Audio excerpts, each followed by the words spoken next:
Hello, everyone. Welcome back to the podcast. I am Emily. And I am Paul. It is great to see you all again. Paul, look at the calendar. It is December. That means we have to talk about one thing. I think I know what you are going to say. Is it about tax returns? No, nobody wants to talk about taxes. I am talking about Christmas. Of course.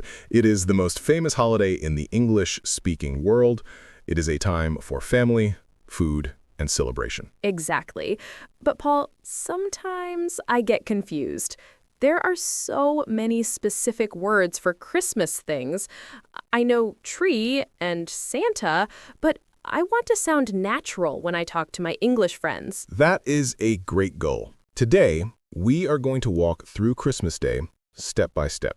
We will learn the words for what we see, what we do, and what we eat. Perfect. Let's start with the date. Obviously, Christmas is December 25th. Correct. But the celebration actually begins before that. We have Christmas Eve. That is December 24th, right? The day before. Yes, Eve is short for evening, but we use it for the whole day. Christmas Eve is full of anticipation. Anticipation? That is a big word. What does it mean?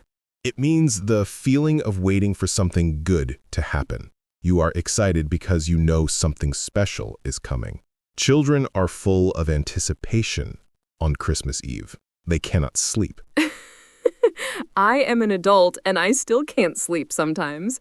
So before the big day, we have to make the house look festive. We have to decorate. Yes, to decorate means to make something look beautiful by adding special objects. The most important decoration is, of course, the Christmas tree. I have a question about the tree. In the movies, it is always a real tree from the forest. Is that real? Some people buy real pine trees. They smell amazing, but they're messy. They drop their leaves on the floor. Oh, right. The little sharp leaves.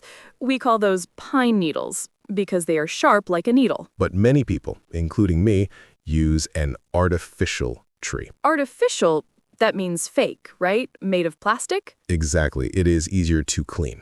Now, Emily, what do we put on the tree? Lights. Lots of lights. Yes, we often call them fairy lights. They are small and twinkle, but be careful. When you take them out of the box, they are usually tangled. Tangled? It means they are twisted together in a messy knot? You have to spend an hour untangling them before you can put them on the tree. It is a tradition to get angry at the lights. I hate tangled wires. Okay, so we have lights. What about the round balls we hang on the branches? In America, they just call them ornaments. An ornament is any small decoration, but in the UK, we have a special word for the round ones. We call them baubles. Baubles. B-A-U-B-L-E-S. That is a fun word to say, baubles. It is delightful. We also use tinsel. Tinsel is that long, shiny, hairy string that you wrap around the tree. It sparkles in the light. I know tinsel. My cat loves to attack the tinsel. Cats and Christmas trees are a dangerous combination. Now, there is one more very specific decoration. It is a big sock. A sock. Like for your feet? Yes, but we call it a stocking. You usually hang it by the fireplace. If you don't have a fireplace, I live in an apartment. You can hang it on the wall or the TV stand. The legend says that a special visitor comes in the night to fill the stocking. Ah, the big man. Santa Claus. That is him, or Father Christmas. He's the man in the red suit with the white beard. And he brings gifts? He does, but only if you are on the nice list. If you are on the naughty list, you get nothing. Naughty means bad, right? Disobedient or badly behaved. If you are very naughty, tradition says Santa gives you a lump of coal. Coal, the black rock for burning? That is a terrible gift. It is the worst gift, so you must be good. Now, Santa travels on a sleigh. That is a vehicle that slides on snow. And it's pulled by reindeer. Reindeer are the animals with the big antlers on their heads, like Rudolph. Exactly. So, imagine it is Christmas morning. You wake up. You run to the living room. What do you see? I see presents under the tree. Correct. Now, we have some important verbs here. You do not just take a present. You exchange gifts. Exchange. That means I give one to you and you give one to me. Precisely. And when you hold the gift, it is covered in colorful paper. We call that wrapping paper. So what is the verb for opening it? Unwrap. Yes, you unwrap the presents. You tear the paper off to see what is inside. It is very exciting. I love that sound of ripping paper. So we have opened our gifts. We have new socks and maybe a new phone if we are lucky. Now I am hungry. Me too. Food is the biggest part of Christmas Day. We call the main meal the Christmas feast. A feast? That sounds like a meal for a king. It feels like it. In the UK and USA, the traditional main dish is a roast turkey. A turkey is a huge bird, bigger than a chicken. Much bigger. It takes hours to cook in the oven. And inside the turkey, we put stuffing. Stuffing. I have heard this word. What is it made of? It is a mixture, usually breadcrumbs, onions, and herbs like sage. You cook it inside the bird to soak up the juices. It is very savory and delicious. Yum! And what about vegetables? We have roasted potatoes, carrots, and parsnips. But there is one vegetable that causes arguments. Brussels sprouts. Oh, the tiny green cabbages. Why do they cause arguments? Because they have a very strong, slightly bitter taste. People either love them or hate them. Do you love them, Paul? I actually love them, especially if you cook them with bacon. Everything is better with bacon. True. Now, because the turkey can be a little dry, we need a sauce. The most important sauce is gravy. Gravy. That is the brown sauce made from meat juices? Yes, you pour it over everything. The turkey, the potatoes, the stuffing. It ties the whole meal together. I'm getting so hungry just talking about this. What about dessert? Well, if you still have room in your stomach, there are a few options. In the UK, we have Christmas pudding. It is a dark, dense cake made with dried fruit and spices. Is that the one they set on fire? Yes, they pour brandy on it and light it with a match. It has a blue flame. It is very dramatic. That sounds dangerous, but cool. In America, they prefer pies, pumpkin pie or pecan pie. They are sweeter and not on fire. I think I prefer the pie. So after this huge feast, how do people feel? We have a phrase for it. We say we are in a food coma. A food coma.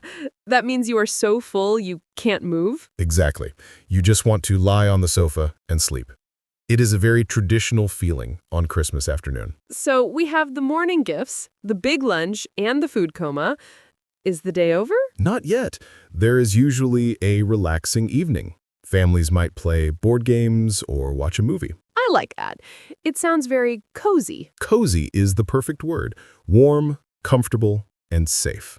You might wear your Christmas jumper or sweater. Oh, the ugly sweaters. Yes, the ugly Christmas sweater is a fun tradition. You wear a sweater with a funny picture, like a reindeer with a flashing red nose. I need to get one of those. So, Paul, we have covered the main events, but I want to know about the people. We used the word gather before. Yes, to gather means to come together in a group. Christmas is a time for families to gather. And what if you can't be with your family? That happens. Many people celebrate Friendsmas. It's a Christmas dinner with your friends instead of family. That's a nice idea. It's about being with people you love. Exactly. It's about connection. Paul, there is one more thing I noticed in movies. These things that you pull apart and they make a loud bang noise. Ah, you were talking about Christmas crackers. Crackers, like the food? No, not for eating. These are paper tubes. You hold one end, and I hold the other end. We pull, snap. Inside, there is a paper hat, a bad joke, and a small toy. A paper hat? Yes, a colorful paper crown. You have to wear it during dinner. Even if you were a serious businessman, you wear the paper hat. That sounds hilarious. I want to see you in a paper hat ball. Maybe next year. Okay, so we have covered the decorations, the food, and the traditions. I feel like I have a lot of new words in my head. We have covered a lot. Baubles, stockings, feast, unwrap. These are the core words you need. But Paul, what happens after Christmas, the next day? December 26th. That is a very special day in the UK and Canada. It is called Boxing Day. Boxing Day. I really want to know what that is. Do people fight? No fighting. Well, maybe over the remote control. But we'll explain the real meaning of Boxing Day in the next part. Okay, I am excited to learn about that. And maybe we can talk about New Year's Eve, too. Definitely. We'll cover the whole holiday season. Great! So stick around, everyone. Next, we will talk about Boxing Day, New Year's, and how to make those famous New Year's resolutions. Exactly. It is a time to relax. But you know, Emily, the holiday season does not end when the sun goes down on December 25th. That is true because the very next day is also special. I have heard people call December 26th Boxing Day. Yes, Boxing Day. It is a public holiday in the UK, Canada, Australia, and New Zealand. Okay, I have to ask, why is it called Boxing Day? Is it about the sport? Do people put on gloves and fight each other? No, Emily, put your gloves away. It has nothing to do with fighting. That is a relief. So why boxing? It comes from an old tradition.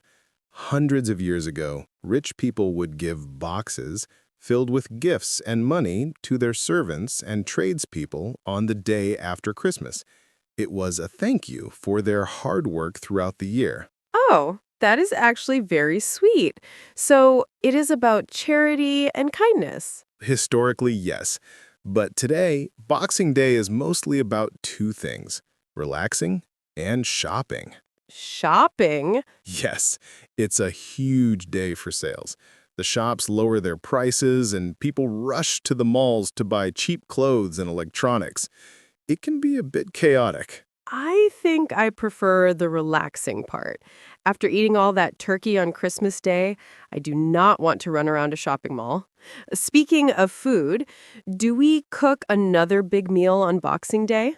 Absolutely not. The cook needs a rest. On Boxing Day, we eat leftovers. Leftovers. That is the food remaining from the day before, right? Yes, a classic British tradition is the turkey sandwich. You take the cold turkey, some stuffing, maybe a little cranberry sauce, and you put it between two slices of bread. That actually sounds better than the hot dinner.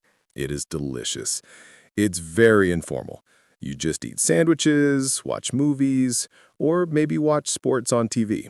It's a recovery day. I love that, a recovery day.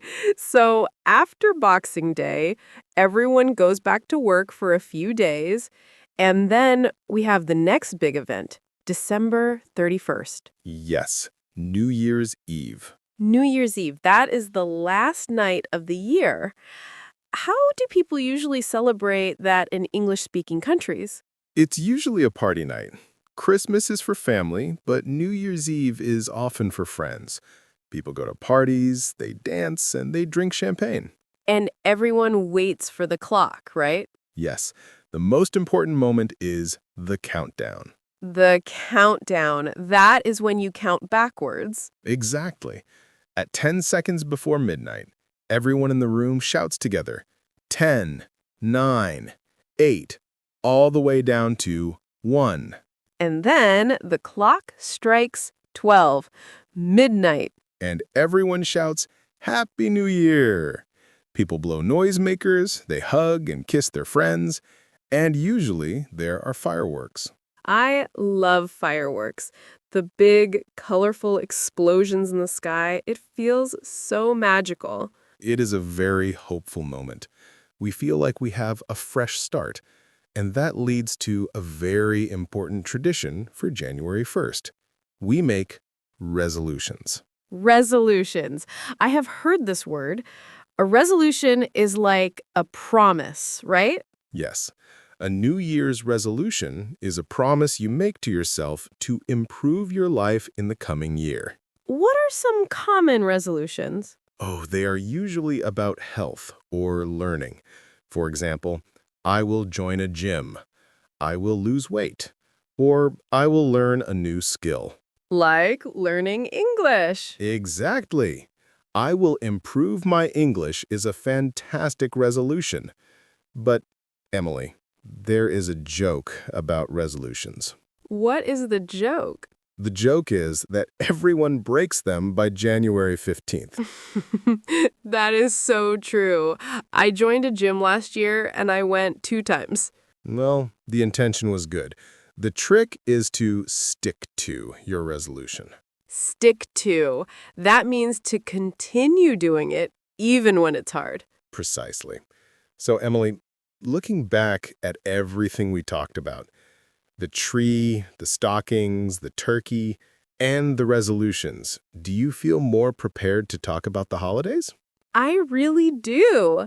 I know that I unwrap gifts, I eat stuffing, and I avoid naughty behavior so I don't get coal. That is a perfect summary. And I know that I should not fight people on Boxing Day. That is the most important lesson. Paul, this has been so helpful. Thank you for explaining all these traditions. You are very welcome, Emily.